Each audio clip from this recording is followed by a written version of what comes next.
Hai guys, pada episode kali ini kita akan membahas tentang trepanasi. Trepanasi kranial pada zaman Paleolitik. Nah, apakah itu trepanasi? Trepanasi adalah proses melubangi bagian tengkorak pada manusia. Nah, trepanasi yaitu melubangi tengkorak.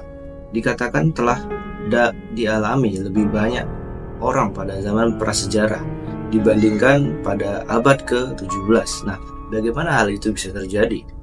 Temuan arkeologis secara meyakinkan membuktikan bahwa masyarakat prasejarah secara rutin menguasai prosedur medis yang digunakan dalam pengobatan modern saat ini.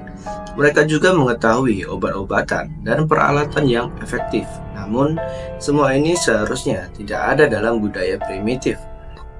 Dari manakah nenek moyang kita memperoleh pengetahuan yang luas?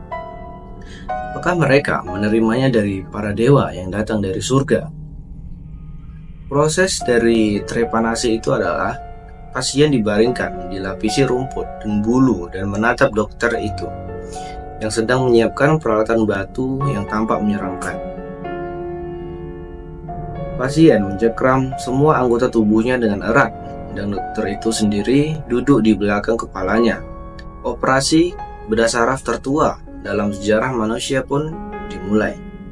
Kedengarannya sangat luar biasa, tetapi awal mula bedah saraf atau bidang yang mengenai sistem saraf bermula pada periode Paleolitik, yaitu zaman batu awal. Banyak temuan sisa-sisa kerangka membuktikan bahwa hal itu terjadi di Eropa pada abad ke-10 sebelum Masehi.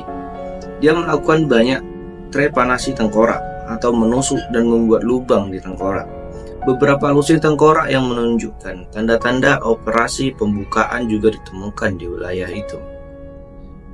Bahwa ini bukanlah cedera yang tidak disengaja yang dialami orang Malang itu dalam pertempuran atau saat berburu. Itu dibuktikan tidak hanya oleh frekuensi temuan serupa, tetapi juga oleh eksekusi mereka. Ada 1 hingga 5 lubang dengan bentuk yang tepat di tengkorak tersebut. Bagaimana nenek moyang kita mencapai ini tanpa perangkat medis modern? Ketika pada tahun 1873, sekitar 10 tengkorak yang dibor secara artifisial dari zaman batu ditemukan di lembah Sungai Lozère di wilayah selatan Perancis dengan nama yang sama. Para ilmuwan bereaksi dengan keterkejutan yang tak terselubung. Pertama-tama mereka memikirkan bahwa lubang-lubang itu dibuat di tengkorak hanya setelah kematian sebagai bagian dari beberapa ritual. Namun, analisis terperinci dari sisa-sisa yang diawetkan membuktikan bahwa operasi itu dilakukan pada pasien yang masih hidup. Intervensi bedah yang rumit itu diduga berhasil pada lebih dari setengah kasus. Lukanya sembuh dan pasiennya bisa hidup dan bertahan selama beberapa tahun lagi. Hal ini secara tak terbantahkan dikonfirmasi oleh jaringan tulang yang baru terbentuk di lubang tersebut. Mengebornya ke tulang tengkorak sedemikian rupa agar tidak melukai apa yang disebut durameter, yaitu melindungi otak, membutuhkan keterampilan hebat dan banyak sekali pengetahuan. Meskipun demikian, dokter sungguhan mencapai hasil yang sangat baik. Alat yang terbuat dari batu yang dipoles mungkin digunakan untuk prosedur ini, yang mana lubang tersebut secara bertahap diperdalam hingga ukuran yang dibutuhkan. Pada saat yang sama, trepanasi kemungkinan besar meringankan pasien.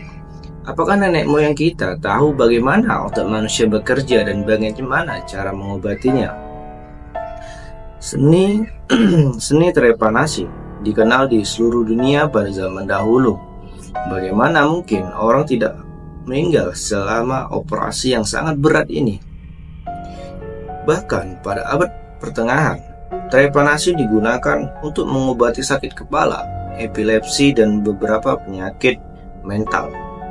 Sejak abad ke-14, prosedur ini secara bertahap ditinggalkan dan pada paruh pertama abad ke-19, ahli bedah terkemuka Johann Karl Ernst de Weibach yang berasal dari Jerman yakin bahwa dalam kebanyakan kasus ini adalah cara yang aman untuk membawa pasien ke alam baka. Trepanasi kembali dilakukan dengan diperkenalkannya anestesi, yaitu menidurkan pasien secara artifisial atau membuat bagian tubuh tertentu itu mati rasa, dan cara pencegahan infeksi yang meminimalkan risiko kesehatan. Saat ini merupakan bagian dari integral dari bedah saraf modern dan digunakan, misalnya dalam kasus pembekakan otak yang disebabkan oleh cedera atau penyakit. Cedera semacam itu pasti telah terjadi berkali-kali dalam perjuangan Paleolitik untuk bertahan hidup. Penelitian telah menunjukkan bahwa banyak trepanasi dilakukan setelah cedera kepala. Tampaknya para penyembuh pada masa itu tahu bagaimana cara menangani konsekuensi cedera yang dapat berakibat fatal. Apakah suku-suku primitif memiliki pengetahuan yang kini kita temukan kembali?